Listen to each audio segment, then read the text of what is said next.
If you've never seen miniature horses mating, you might be wondering how it all happens. A horse's conception, pregnancy, and birth is a difficult process and a true miracle of nature. But does it all work the same when it comes to miniature horses mating? If you're planning on putting your miniature horse in foal, or are just interested in what happens, there is a lot to learn about mini horse breeding.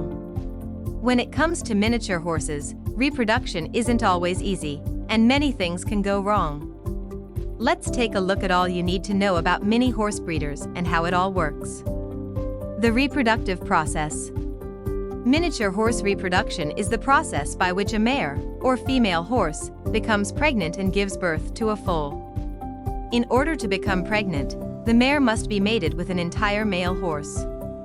This is called conception and results in an embryo forming within the mare's reproductive organs. The pregnancy lasts for around 11 months, and during the period, the embryo develops into a full-size foal. At the end of her pregnancy, the mare will give birth. The birth is also called parturition, labor, or foaling. This takes place over several stages. Foaling is a high-risk time for both the mare and the foal. The conception. For successful mini horse breeding, we need to start with the conception. Without this, the mare will not become pregnant.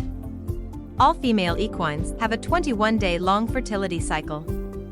The mare is fertile for about 5 days during this period. This is the time that she is able to become pregnant. If miniature horse mating does not happen in these 5 days, then she will not become pregnant. For a successful conception, an entire male horse, also called a stallion, is needed to impregnate the female horse. Conception can happen in one of two ways. The first way a mini horse mating can happen is by a process called natural covering. The entire male horse mates with the female horse, in the same way as they would in the wild. This can be a controlled process, where the breeder chooses when to allow them to mate. Alternatively, the mare and stallion may be permitted to mate whenever they choose if they are allowed to graze together in the same field. The other miniature horse mating method is called artificial insemination. This process involves collecting semen from the stallion by allowing him to mate with a dummy mare. This semen is then used to inseminate the mare at the exact time that she is most likely to become pregnant. Artificial insemination is a very popular way to create a horse pregnancy. It is less risky for the mare and stallion. It also enables mares and stallions who live a long distance apart to be bred together.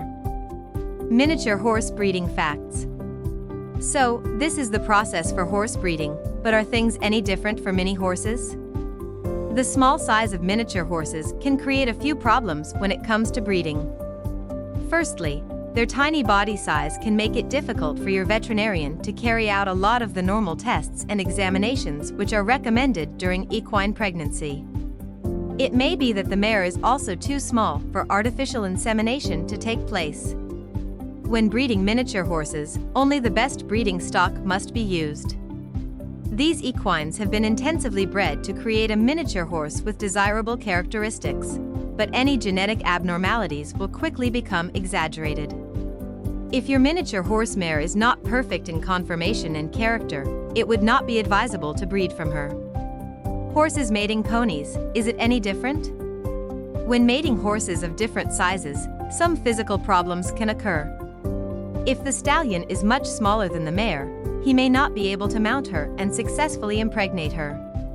This problem can be overcome by using a raised ramp for the stallion. On the other hand, a large stallion may injure a smaller mare if he attempts to mate with her. Under these circumstances, it is best if a controlled mating takes place, with human handlers to keep both mare and stallion safe. Both of these issues can also be solved by carrying out artificial insemination.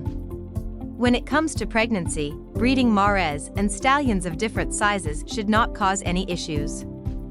During pregnancy, the mare will ensure that the foal only grows to a size that she can give birth to.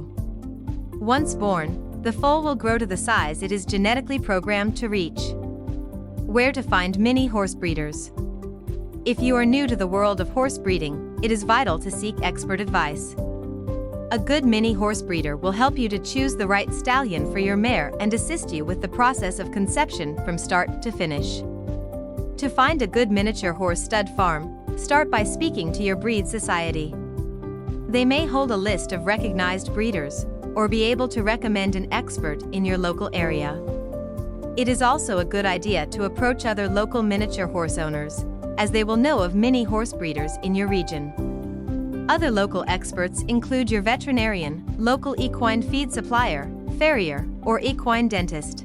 Once you have found a mini horse breeder you are happy with, ask to see examples of their young stock from the stallion you have chosen.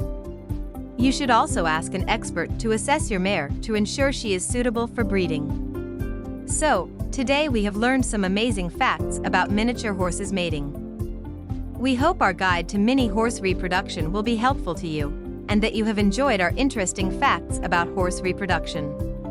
If you like this video, don't forget to like and subscribe.